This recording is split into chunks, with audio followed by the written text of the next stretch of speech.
A paz dos adolescentes, louvamos a Deus por mais essa oportunidade de estarmos juntos, em mais uma escola bíblica dominical. É um prazer estar com vocês, é muito bom a gente poder aprender um pouco mais da palavra de Deus. Nós já estamos com as nossas aulas, retomando as nossas aulas aos poucos. Hoje nós estamos aqui na igreja, estamos aqui aprendendo um pouco mais. As salas já estão, algumas salas funcionando, tá? Esperava encontrar vocês aqui, não é verdade? Mas nós não podemos deixar vocês sem esse conteúdo da palavra de Deus, um conteúdo tão importante. Então eu chamo você para poder, onde você estiver, se possível, fazer essa oração conosco. Soberano Deus, eterno Pai, nós te louvamos pela oportunidade de poder estar aqui, Senhor, e poder aprender um pouco mais sobre Ti. Pedimos, Senhor, a Tua presença. Peço também que visite cada adolescente, a cada irmão que vai, Senhor, ou que está nesse momento assistindo esta aula, que o Senhor possa abençoar de forma especial, Pai. Nós te louvamos, nós te adoramos, nós te bendizemos porque o Senhor é fiel, poderoso e maravilhoso. Adolescentes, nós vamos falar na lição de hoje, a lição de número 6, falaremos sobre o tema fuja da imoralidade. Tá? Nós temos alguns textos aí, texto de Provérbios capítulo 5, do verso 1 até o 14, e Provérbios 6, versos 24 até o 29. São textos que nos dão uma base muito boa, para viajarmos ou navegarmos através deste tema importantíssimo, não só para o adolescente, mas para todos nós, cristãos em Cristo Jesus.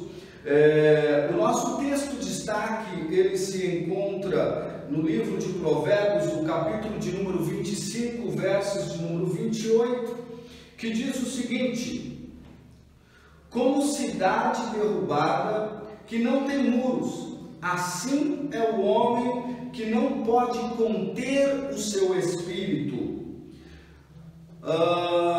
Uma outra versão ela vai dizer o seguinte: olha, quem não sabe se controlar é tão sem defesa como uma cidade sem muralha. E aí, quando nós olhamos esse texto, nós vemos que nos momentos de batalha, nos momentos de guerra, nos momentos de grandes confrontos ou embates, nós vemos nas histórias de muitos e muitos anos atrás, que uma cidade ela precisaria ter um muro muito bem estruturado. E se essa cidade ela não tivesse esse muro muito bem estruturado, essa defesa muito bem estruturada, ela se tornava uma cidade frágil. Veja as muralhas de Jericó, por exemplo, é um exemplo de uma cidade que possuía uma muralha muito bem estruturada e edificada. Mas pelo poder de Deus, aquela muralha veio ao chão. Então, quando nós colocamos esse texto, quando nós usamos esse texto aqui, ele diz que, olha, quem não sabe se controlar é tão sem defesa como uma cidade sem muralha, É o mesmo que ele dissesse: olha, você é como se fosse um país desarmado, no meio de uma guerra. É muito fácil você ser abatido. Então, hoje nós falaremos um pouco sobre essa questão da imoralidade. Então, o que é imoralidade para você, adolescente? Nós falamos muito sobre isso. Mas do que se trata essa imoralidade? O termo imoralidade, o que realmente significa? Vamos lá, para entender imoralidade, eu preciso entender o que é moralidade ou moral. Então, o que é moral? É um conjunto de regras e conduta consideradas como válidas, certo? É o que nós deveríamos ter como princípio, aquilo que é bom. No nosso caso, o que é bom e o que é certo é o que está contido na palavra de Deus, nós como cristãos, né? Então, logo entendemos que se moralidade ele está vinculado a um conjunto de regras e condutas, né, que são consideradas válidas, imoralidade logo se entende que é o oposto a isso, certo? Porque o termo é um termo de negação. Então, o que é moral e o que é imoral? O que é moral é o que é válido, o que é imoral é tudo aquilo que não presta, que foge das regras cristãs, das regras bíblicas, e não só isso, né? Aquilo que você faz, que o seu pai lhe ensina, que o seu pai, que os seus pais, na verdade, né? Eles ensinam que diz respeito a tudo o que ele considera bom para a sua vida. Se você faz o oposto a isso, você está indo para o lado do que é imoral. Está indo o oposto daquilo que seus pais ensinaram. A Bíblia, ela nos ensina um caminho. E a Bíblia, ela é a palavra de Deus e ela contém a palavra de Deus. Então, entendemos que quando eu faço aquilo que é contra ou está indo na contramão do que a Bíblia me ensinou, logo eu estou fazendo o que é oposto àquilo que Deus quer para a minha vida, e sempre aquilo que Deus quer para a nossa vida é algo bom. Então eu não aceito o que é bom de Deus e aceito o que é o mal imposto pelo inimigo e pela sociedade. Ok? Então, olha lá. Imoral é tudo aquilo que se coloca contra o que é moral. É quebrar a regra, é quebrar a conduta. Tá? Está vinculado à depravação. Então, o que eu posso montar, por exemplo, e a revista ela nos traz aí uma brincadeira, né, com a palavra moral, né, o que eu consigo montar em cima disso, tá? Então, olha lá, moral, M, moderação, viver com moderação,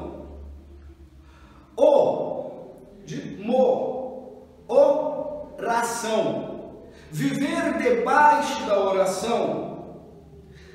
R, de renúncia. Eu preciso renunciar àquilo que não é bom para mim.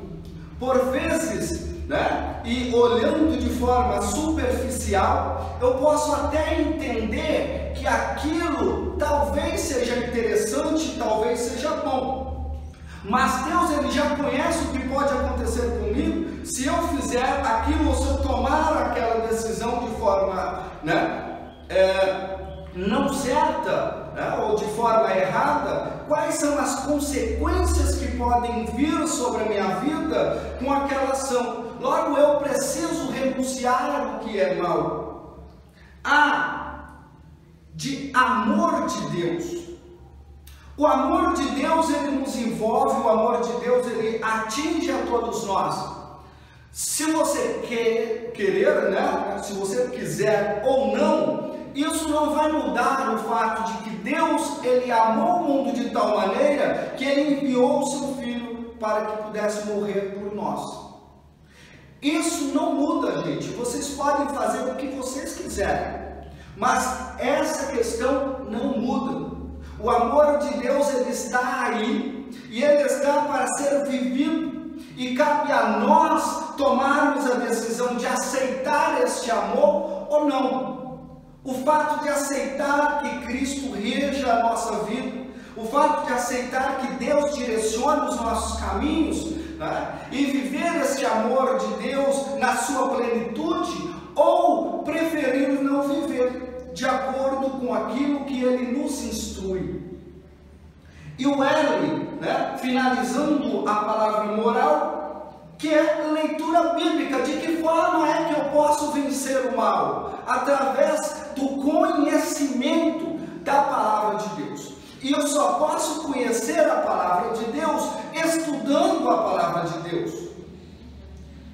Ah, mas o Espírito Santo de Deus me faz lembrar. O Espírito Santo de Deus realmente ele te faz lembrar. Só que você só lembra, né, daquilo que você já sabe, ou daquilo que um dia você já estudou.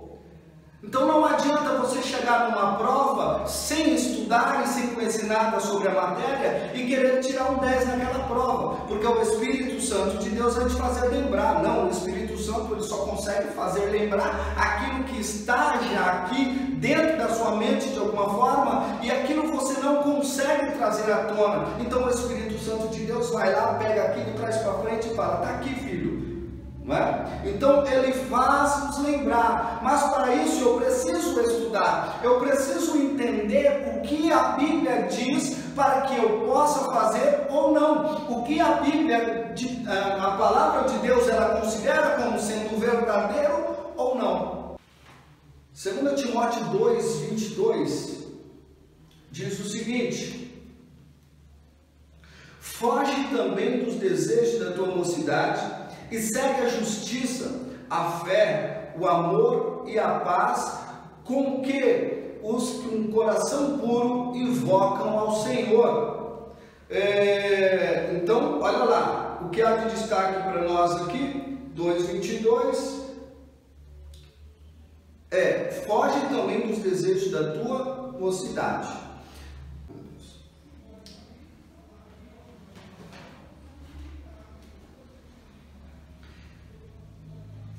1 Tessalonicenses, no capítulo de número 4, versos de número 3 a 5, diz o seguinte: esta é a vontade de Deus para a vossa santificação. Qual é a vontade de Deus? Que vos abstenhais da prostituição, que cada um de vós saiba possuir o próprio corpo em santificação e honra. E por fim, não no desejo da lascívia, como os gentios que não conhecem a Deus. Então, a vontade de Deus para a nossa vida, né, é que nós tenhamos o nosso corpo santificado diante dele, e que mantenhamos o nosso coração puro. Tá, gente? Isso é importante. E como é que eu posso observar essas questões? Primeiro, nós temos enfrentado um bombardeio da mídia. Há um apelo sexual muito grande na mídia. E não só na mídia, não é, adolescentes? Nós vemos isso, desafios sendo impostos para nós na nossa vivência diária, no nosso dia a dia, no nosso cotidiano. Devemos fugir da imoralidade, da indústria da pornografia. Hoje a mídia, ela prega que o sexo livre é moda e que a virgindade é uma caretice. Então hoje a menina ser virgem, o menino ser virgem, isso é coisas do outro mundo.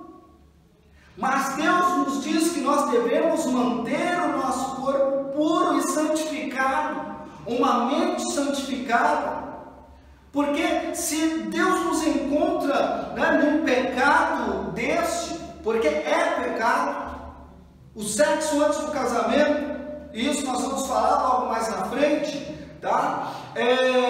Nós precisamos entender que suportar essa tentação que nos vem neste momento, nós começamos a somar pontos com Deus. E não pense você que por ser cristão, você vai ser menos tentado por isso. Pelo contrário, haverá e há uma perseguição muito grande, né, para que você caia nessa tentação, para que você caia no pecado. Hoje você vê na televisão, né, são cenas terríveis estão passando em horário comum, coisas que antes eram absurdas, mas que hoje faz parte do dia a dia das pessoas e estão nas suas salas, com suas TVs abertas, não é? São situações de comerciais, de propaganda, que vem municiando a nossa vida com toda a sorte de que isso pode, isso é válido, dessa forma, desde que você previna. Na escola tem isso, vai dizer que não. É o governo distribuindo camisinha para que você, né, se torne sexualmente ativo o mais rápido possível. Mas tudo isso vai contra o que a palavra de Deus diz, tudo contra aquilo que a Bíblia nos orienta. Então nós precisamos entender, nós precisamos compreender que estas coisas e que destas coisas devemos fugir da aparência do mal. O nosso terceiro ponto, ele vai falar sobre a Bíblia e a sexualidade.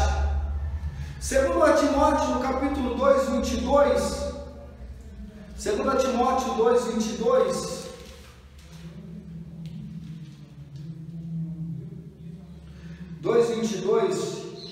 que vai falar sobre, né, fugir dos desejos. Sexo, como eu disse anteriormente, antes do casamento, é pecado, é depravação contra Deus.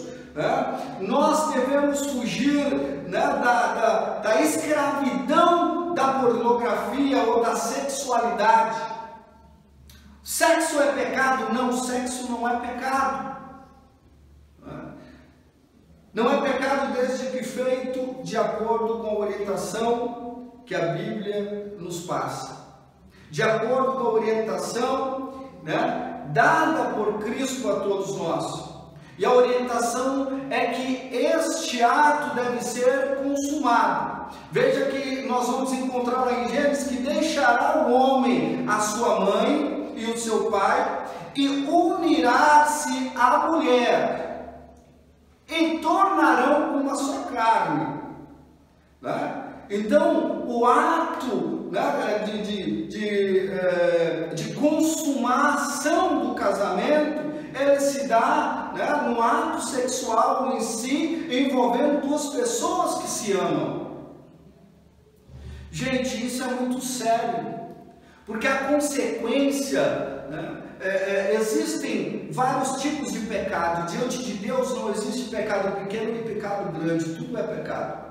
Mas eu já disse, né, em um outro momento, e trago como exemplo para vocês, né, de pessoas que nós tivemos a oportunidade de estar junto, né, pessoas que por um momento de fraqueza caíram, né, e acabaram se prostituindo no sentido de fazer o sexo antes do casamento, e a consequência foi uma gravidez não desejada.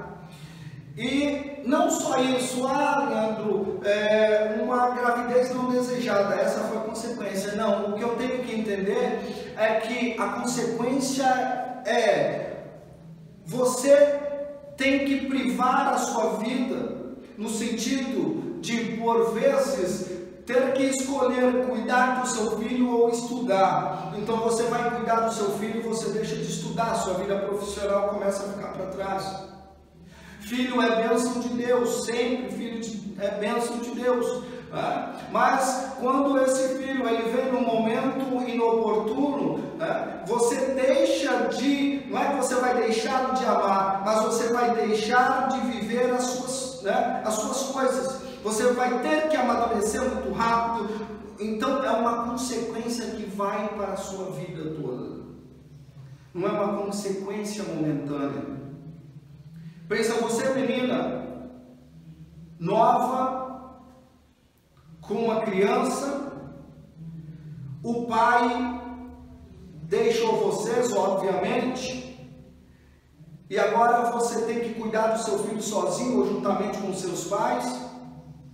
Se não for a misericórdia de Deus sobre a sua vida, Imagina como difícil ou quão difícil será você conseguir uma outra pessoa que queira aceitar o seu filho para cuidar do seu filho. Então, se o casamento você achava lá, meu Deus, como vai ser difícil casar, imagina agora. Então, nós temos que pensar em tudo isso.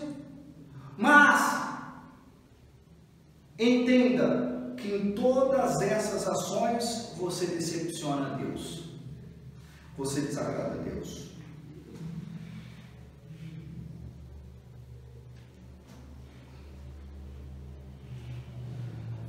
Para finalizarmos, o nosso quarto ponto vai falar sobre os princípios da pureza. Para eu ter um princípio, ou para eu entender, começar a entender e viver diante de Deus de forma pura, eu não posso aceitar os padrões do mundo. Eu preciso aceitar os padrões de Deus, os padrões bíblicos. Eu preciso procurar não agir por impulso, porque por vezes os nossos maiores erros são cometidos no momento de fraqueza e de impulsos tomados de formas erradas e em tempo e momentos inoportunos. Cultive os frutos do Espírito Santo, mencionado em Gálatas capítulo 5, versículo 22. E por fim, aprenda a ter uma vida disciplinada. Estas são as orientações, estes são os princípios para se viver a pureza diante de Deus. Então, adolescentes, fica essa mensagem para a sua vida, que você possa meditar na palavra de Deus, que você possa não aceitar os padrões de beleza, os padrões de vida sexual, os padrões impostos pela sociedade e pelo mundo. Prefira os padrões de Deus. Então fica essa orientação da minha parte para a sua vida. Que Deus em Cristo o abençoe, que Deus em Cristo lhe conceda uma semana abençoada na presença do Papai do Céu. Um abraço e um beijo no coração. Fiquem com Deus.